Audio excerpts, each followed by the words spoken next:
As of last evening, Tasmanian Liberal Premier Jeremy Rockliff approached Tasmanian Governor Barbara Baker to call for an early election, following a shock fortnight of political turmoil as the incumbent Liberal government lost a vote of no confidence from the opposition and the crossbench, amid concerns of fiscal responsibility over the state's deteriorating debt and multiple policy failures that occurred under the Rockliff government. This election cycle, as described by some, is fueling political turmoil, putting the Macquarie Point Stadium into question. To add to the mix, the Labor opposition came under fire earlier this week amidst private text message leaks suggesting their motives to oust a popular premier with a weaker leader to win the next election, rather than providing credible alternative policies. So in this video, we're going to tell you what the hell has been going on, the current political outlook in the state, and some likely contenders this election.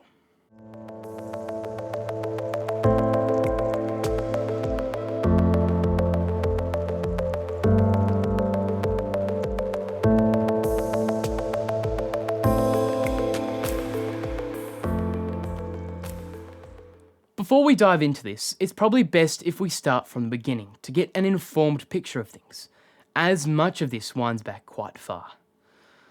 So early last year, the then Liberal government was forced into a state election after two Liberal MPs, John Tucker and Lara Alexander, defected from the party amidst opposition to the development of the Macquarie Point Stadium in Hobart. The result from that election delivered a parliament composing of 14 Liberals, 10 Labor, 5 Greens, 3 now 1 JLN MPs, and 5 independent members, with the Liberals falling 3 seats short, forcing them to govern in minority. It originally received confidence and supply from the Jackie Lambie network, but due to the collapse of the party's integrity, resulted in the current agreement held today between lone remaining JLN member Andrew Jenner, independent trade unionist David O'Byrne, and progressive Christy Johnson. In June 2024, it became public that the Devonport port upgrade, essential for accommodating the new Spirit of Tasmania ferries, had ballooned from an initial estimate of $90 million in 2020 to a staggering $375 million. Despite the ferries being scheduled for delivery in late 2024, construction on the necessary berth had not even commenced, signalling a gross oversight in project planning. The fiasco was labelled Australia's biggest infrastructure stuff-up by critics, with the new ferries expected to remain non-operational until at least 2027, causing further financial strain and public dissatisfaction with the Liberal government. In October, the policy failure saw the Director of Government Enterprise, TT Line, resign, and a week later, following threats of a no-confidence motion targeted towards Ferguson, the then Deputy Premier resigned from both his leadership and infrastructure portfolio. This resignation triggered a second cabinet reshuffle, which saw Lyons MP Guy Barnett score Deputy Premiership and Treasury, and saw Sports Minister Nick Street resign, sitting in the crossbench over mental health concerns. While the government originally faced multiple no-confidence motions, primarily from the Greens, the Labor caucus was unwilling to support the motion due to how recent the last election was and their unwillingness to collaborate with the Greens. But despite all this, the mood changed in late May, where on Thursday the 29th, the state's budget was tabled. The budget, which projects a net operating deficit of $1 billion in 25 to 26 financial year, was slammed by Labor, Wintory quoting it as being the worst budget in the state's history, taking aim at the government's previous failures and the recently announced prospects to privatise government business enterprises to finance the deficit.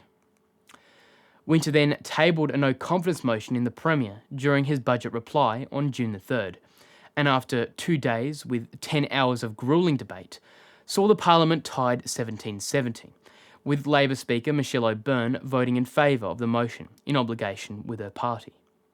The turmoil that followed left the Parliament with 3 options. A. The Liberals could replace their leader and test confidence on the floor of Parliament. B. The opposition could attempt to form government with the crossbench and test confidence. Or C. The Premier could, on advice to the Governor, call an election. Since the motion, Rockliff has been steadfast, refusing to resign, with the last party room vote showing unanimous support for his leadership, further consolidating his position. A few days ago, Labor ruled out governing in coalition with the Greens, citing irreconcilable differences, leaving the government with no choice but to call an election. So that leads us to yesterday, where an election has been confirmed for the 19th of July, the earliest one can be called. But what does this all mean? What is the public sentiment? And what are we likely to see? Well, put simply, it's too hard to put a precise measure on things, as things have been extremely volatile, more so than the federal election. But regardless, this election will not be a good look for either the Liberals or Labor.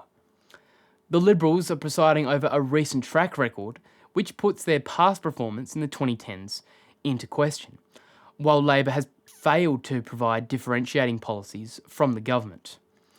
Making things worse is the recent leaks by a Labor staffer regarding private messages, which highlights Winter's political motives to install a much less popular Liberal leader to compete against it in the next election, rather than providing competitive policy.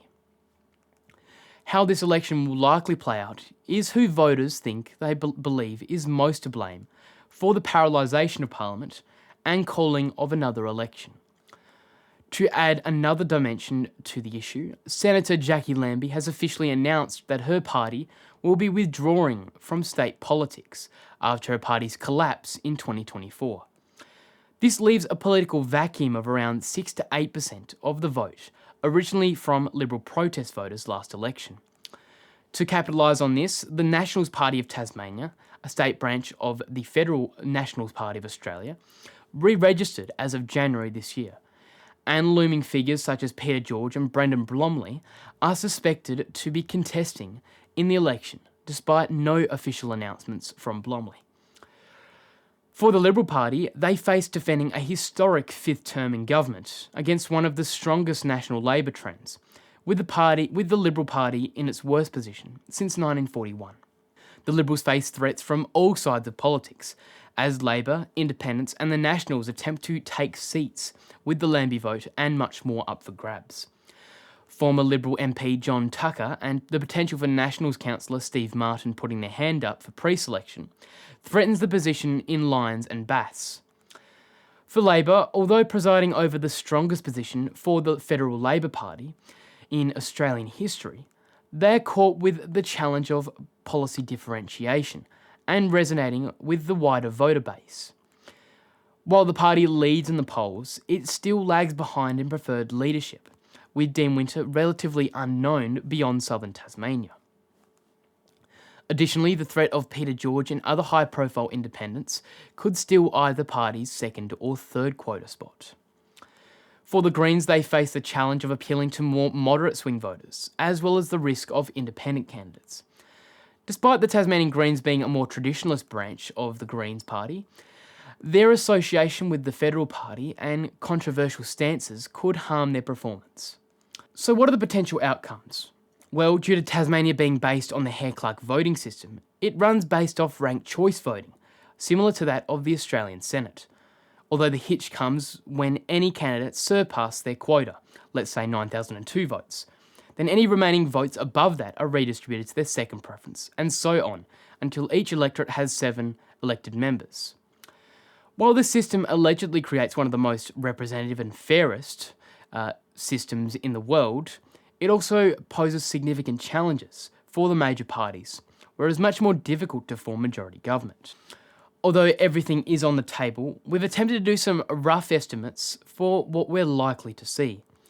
For now, we've made the first place ticket candidates for each party likely to be elected. Starting with Franklin, based on last election's result, we had 3 Liberals elected, 2 Labor, 1 Green and 1 Independent. In this election, there is potential for the seat change between the lowest ranking Nick Street and Labor's Meg Brown, who have their seat at risk from Independent Peter George and the potential for Brendan Blomley entering the race.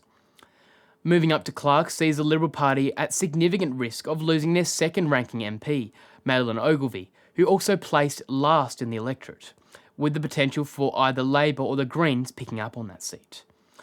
Moving into Lions, Labor's Rebecca White resigned, winning the electorate at the federal level recently. This loss of incumbency vote may put Labor's Casey Farrell at greater risk.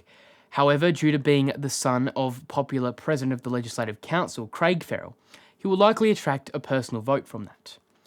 The real race is likely to be between lone JLN member Andrew Jenner, who faces significant risks from the Nationals Party, who plan to run former Liberal MP John Tucker, who would likely see shooters, farmers and fishers and surplus Liberal votes potentially getting him over the line and defeating Jenner, taking the 7th spot. Moving into Bass, the seat could see Liberal MP Simon Wood, who got the 7th quota spot, ousted by Liberal Greens preferences, while the JLN member could see another Nationals contender, the Greens or Independent, take the 6th seat. Lastly, federal Liberal MP Bridget Archer is actively seeking pre-selection and has been endorsed by the state premier, which could see the Liberals attract a personal vote, securing their 3rd spot. Lastly, Braddon, and arguably one of the most interesting of the electorates, Braddon could see low-scoring Liberal MP Roger Jensch pushed out with Labor. Beswick and Garland are also under threat from both the Greens and the potential for Nationals to run popular Devonport councillor Steve Martin. But regardless of all this, there's no doubt that this will be a very messy, volatile election, with many factors going in multiple directions. And we'll be sure to keep you informed as the campaign period develops. Before ending this video, I'd also like to mention Anglo Election Insights and Aussie Select, who I've been in deep consultation with over the last few days. And I'd strongly suggest you check out their latest videos on the matter. And also keep an eye out for any potential collaborations in the future. There's going to be some cool stuff. Thank you for watching this video. If you've enjoyed our content, consider subscribing and ringing the bell so you can keep in the loop regarding the important news stories from the world and around Australia. We've also released our 8th edition of the Snapshots newspaper. This edition highlights significant global headlines as well as issues from Australia in a nice, compact newspaper, easy for you to read. You can access it in the link down below for free. Lastly, I'd like to thank our regular supporters and the team for making this video possible. Your support is crucial, and if you'd like to help, consider buying us a coffee, purchasing some merchandise, or a premium membership. Once again, I'm Heath Clark. Thank you so much for watching, and I'll see you in the next video.